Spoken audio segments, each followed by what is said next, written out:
안녕하세요. 두미두미입니다. 오늘은 스케치업 배경에 소실점 맞춰서 인물 넣는 법에 대해서 말해볼까 합니다. 이게 스케치업 배경을 쓰는 거는 좋은데 스케치업 배경이랑 내가 그린 인물이랑 막 따로 놀 때가 있잖아요. 그럴 때에는 이제 어떻게 해서 넣어야 되는지 한번 간단하게 다뤄볼까 합니다. 예, 그렇게 크게 어렵지 않으니까요. 한번 꼭 따라해 보시기를 바랍니다. 그러면은 이제 시작하겠습니다. 보통 이제 컷을 웹툰을 그리다 보면은 이런 작은 컷을 하나에 이제 인물이 이런 식으로 서 있고 이런 식으로 있잖아요. 이제 그러면은 이런 식으로 이제 좀 바닥이 안 잡히는 경우에는 이 옆에 이 배경을 어떻게 넣어야 되는지 많이 고민하는 분이 계세요. 그래서 요럴 때는 요 컷 아래다가 요 지금 인물들을 전신 있죠. 간단하게 위치를 이렇게 표시를 해보는 거예요. 그래서 바닥을 그려보는 거죠. 그래서 여기 바닥선이 어디까지 오는지 그거를 대충 잡아보는 거예요. 그러면은 이게 소실점이 어떻게 들어가는지 그거에 따라서 배경이 어떻게 들어가는지 대충 감이 잡히죠. 그러면은 이 정도 요 정도 감으로 배경이 들어간다는 거를 알 수가 있습니다. 그래서 지금 따지고 보면은 요만큼 그려진 거에 지금 크롭이 이렇게 들어간 거예요. 그래서 이 발 끝까지 그려봐야지 이게 위치가 어디인지 판단이 돼서 전체적인 그런 걸 잡을 수가 있거든요. 그림 위치를. 그래서 이제 예제를 들여다보면은 이제 미리 뽑은 스케치업 화면입니다. 그래서 여기에서 예제를 들어봅시다. 지금 이제 보통 그림을 그릴 때 테이블의 높이, 의자의 높이, 그리고 문의 크기, 천장의 높이 이 정도는 좀 기본으로 알아두셔야 돼요. 왜냐하면 그거에 비교해서 사람이 어느 정도 사이즈로 들어가야 되는지 맞춰 놓을 수가 있거든요. 그래서 지금 보통 의자는 이런 식으로 어깨가 여기를 살짝 올라오고 머리가 올라오고 그리고 엉덩이가 여기 이렇게 있겠죠. 그리고 팔 이렇게 되고 그리고 이제 다리가 바닥에 이렇게 올 거고요. 그래서 보통 이 의자 높이 여기는 무릎 정도의 높이가 되고 여기는 이 테이블은 그렇게 너무 심하게 낮은 테이블이 아니고서는 대충 허벅지 정도, 허벅지보다 살짝 위로 올라와요. 그러니까 앉았을 때. 서 있을 때라면은 허벅지 정도 높이죠. 그리고 이 창문이나 문의 높이는 이 문의 높이, 여기에 문이 있다고 치면은 캐릭터가 요 정도 사이즈로 들어가요. 문이 보통 2m 정도 되거든요.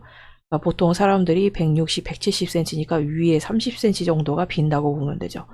그래서 그리고 이제 문 손잡이는 대부분 아랫배 쪽에 달려 있어요. 그러니까 키가 아주 큰 사람인 경우에는 좀 더 아래쪽에 가겠지만은 160, 170의 경우에는 이게 아랫배 정도에 위치해 있습니다. 집에 있는 방문 앞에 한번 서보세요. 그리고 창문 앞에 서보시고 창문은 대충 가슴께 정도에 오게 되어 있습니다. 그래서 여기가 무릎 높이라고 치면은 여기가 이제 무릎 높이가라고 이렇게 치면은 이렇게 하반신 크기가 잡히죠. 그리고 엉덩이 크기가 잡히고 위에 상체 크기가 어느 정도 잡히고 그러면은 전신을 어느 정도로 잡아야 되는지 대충 감이 오죠. 그래서 요 소실점에 맞춰서 이게 캐릭터가 넣어진 게 되는 겁니다.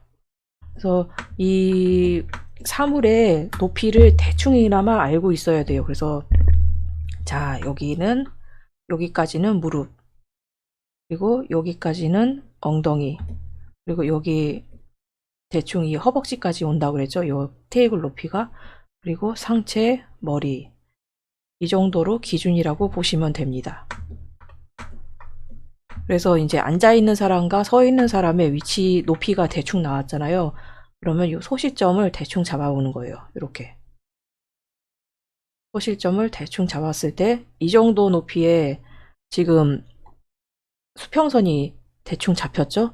그럼 이 수평선에 지금 사람이 일어섰을 때 요 목에 걸리는 거예요. 요거는 이제 여자 정도라면 160cm 정도의 사람이 이 정도 되겠네요.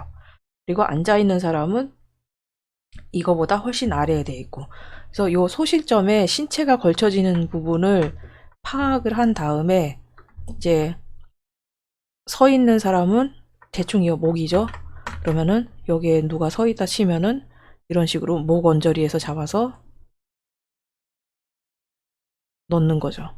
여기도 목, 여기도 목, 대충 이렇게. 그리고 앉아 있는 사람을 그릴 때는 이 소시점보다 수평선보다 살짝 아래에 있으니까는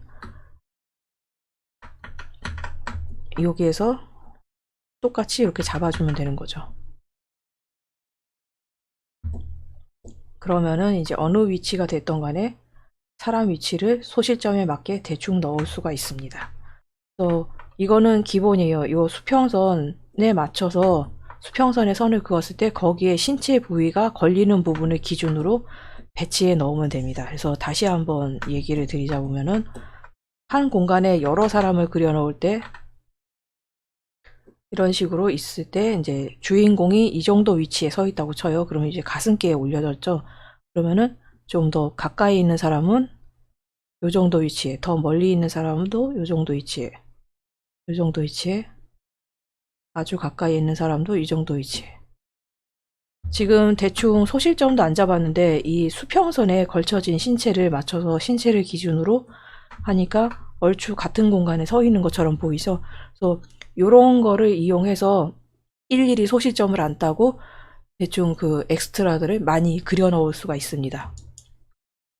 그리고 이 스케치업에 배경을 넣을 때, 여기 스케치업에 사람을 넣을 때도 마찬가지이고요.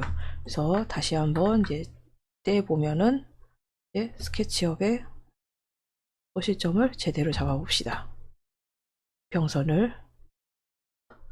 그러면 조금 더 가야겠네요. 이 정도의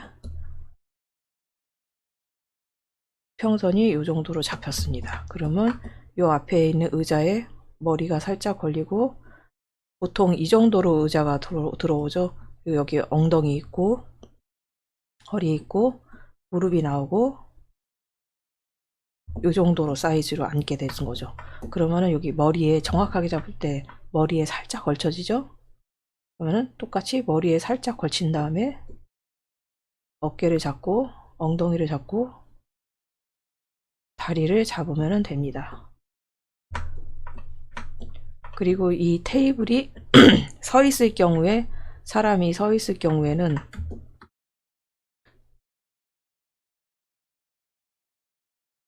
이 테이블이, 이런 테이블은 대체로 요 허벅지께쯤에 와요.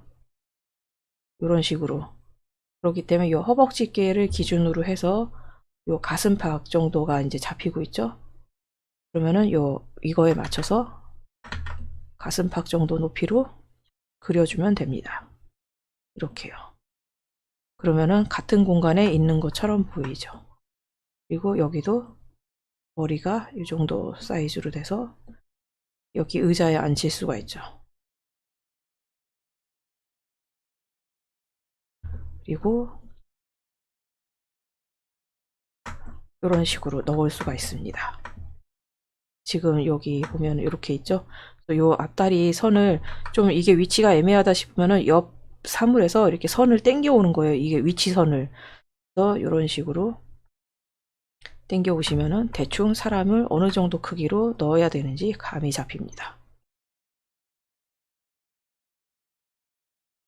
그래서 일부러 대충 안 보이는 부분까지 정확한 위치를 잡기 위해서 안 보이는 부분까지 이렇게 그리기도 해요. 그래야지 이제 정확하게 위치를 잡아서 넣을 수가 있기 때문이죠.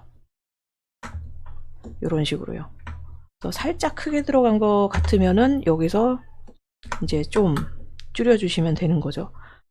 이게 이게 수작업이 아니기 때문에 좀 크게 그려졌다 싶으면은 줄이면 되는 거고, 작게 그려졌다 싶으면은 좀 키우면 되는 거고, 좀 간단하게 생각하시면 돼요. 너무 어렵게 생각 안 하셔도 돼요. 이게 수작업이랑 다르게 디지털 작업은 얼마든지 후수정이 가능하기 때문에 가볍게 그리시면 됩니다. 그래서 이런 식으로 소실점에 맞춰서 사람을 넣는 방법을 알아봤습니다. 이런 식으로 또 하나를 알려드리자면, 요거를 조금 더 깊게 말하자면은 요 소실점에 맞춰서 대충 위치를 이런 식으로, 이제 캐릭터 상반신이 들어가는데 여기에 배경을 어떻게 넣어야 될지 모르겠다 하시면은 이 캐릭터를 조그맣게 그려서 지금 어떤 공간에 어떻게 서 있는지 잡아보는 거예요. 이런 식으로 바닥과 이게 벽선을 대충 잡아보는 거죠. 그래서 대충 지금까지 그렸던 배경에 의하면은 여기쯤에 위치해 오겠구나 라고 대충 잡는 거죠. 이런 식으로요. 그리고 문은 2m니까 사람 키가 요 정도 되면은 문은 한 요 정도 넓이가 되겠구나 라고 잡는 거죠. 그래서 이제 여기에서 요 컷만큼, 여기에서 요 컷을 요 정도 되는 만큼 그린 게 요 컷이니까 대충 요 정도로 가서 창틀이 그려지면은 맞는 게 되는 겁니다. 이런 식으로요. 도저히 공간감이 안 잡힌다 싶으신 분은 이렇게 전신과 주변의 배경을 좀 그려보시면은 굉장히 공간감을 좀 깨닫기 편하실 거예요. 그래서 요거는 좀 더 쉽게 익히려면은 3D 게임 있죠? 시점을 확확 돌릴 수 있는 3D 게임을 해서 그 3D 게임에서 그 마을 안에서 그 캐릭터에 따라서 그 시점을 이리저리 한번 돌려보면서 그 시점을 어떻게 잡느냐에 따라서 배경이 어떻게 들어가는지 그거를 관찰하시면 굉장히 편하거든요. 아니면은 직접 시내로 나가서 이제 앉았다 일어섰다 하면서 주변에 이제 소시점에 따라서 주변 풍경이 어떻게 변하는지 감을 잡으시는 것도 굉장히 좋습니다. 단점은 좀 이상하게 보일 수도 있다는 건데, 네, 요즘처럼 좀 코로나도 유행하고 그리고 밖에 돌아다니는 게 좀 위험한 시절에는 그냥 안전하게 3D 게임으로 소실점 공부를 합시다. 그럼 오늘은 좀 간단하게 얘기를 해봤는데요. 간단하지만은 아주 괜찮은 방법이었습니다. 저도 공간감 잡기 어려울 때는 이렇게 공간을 대충 이렇게 그려보고 잡았어요. 그러니까 좀 어느 정도 해소가 되더라고요. 자, 이 방법을 한번 꼭 써보시고, 그렇게 아주 쉬운 방법은 아니지만은, 그래도 이렇게 하면은 그 캐릭터랑 배경을 어떻게 어울리게 넣어야 되는지 좀 대충 감이 잡힙니다.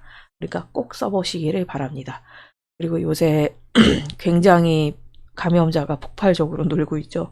그래서 여러분들도 개인위생 철저히 하시고 손 꼭 꼼꼼하게 닦으셔서 그 예방하셨으면 좋겠습니다. 그리고 저는 이제 감기가 거의 다 나아서 다행이에요. 지금까지 기침하고 있었으면 정말 집 밖으로 못 다닐 뻔했습니다. 다행히 걱정해 주신 덕분에 거의 다 나아서 약을 조금만 더 먹으면 될 것 같아요. 그러면은 이제 도움이 되었다면 구독과 좋아요 부탁드리고요. 그리고 이제 좀 궁금하다, 이거 알고 싶다 하시는 거 있으면 댓글로 달아주시면은 이제 충분히 설명을 해드리고, 그게 글로는 표현이 안 된다 싶으면은 제가 영상으로 따로 제작을 하고, 영상으로 제작할 것까지는 아니지만은 도저히 글로 설명이 불가능하다 하면은 행아웃으로 만들어서 잠깐 제가 그림으로 보여드릴 수도 있어요. 그러니까는 만일에 도저히 이해가 안 되겠다 하실 때는 그런 식으로 좀 잠깐만 가르쳐 달라고 댓글 쓰시는 것도 괜찮습니다. 그리고 그런다고 제가 저한테 저는 유료로 1대1 웹툰 가이를 하고 있으니까 이거는 유료로 할게요, 그러진 않거든요. 잠깐 시간 내서 질문 답해 드릴 수 있는 질문은 그냥 해드립니다. 아이고, 쉬지 않고 말을 했더니 좀 숨이 차서 기침이 나오네요. 그러면은 끝까지 들어주셔서 감사합니다. 다음 기회에 또 뵐 수 있었으면 좋겠습니다. 그러면은 이만 끝내겠습니다. 감사합니다.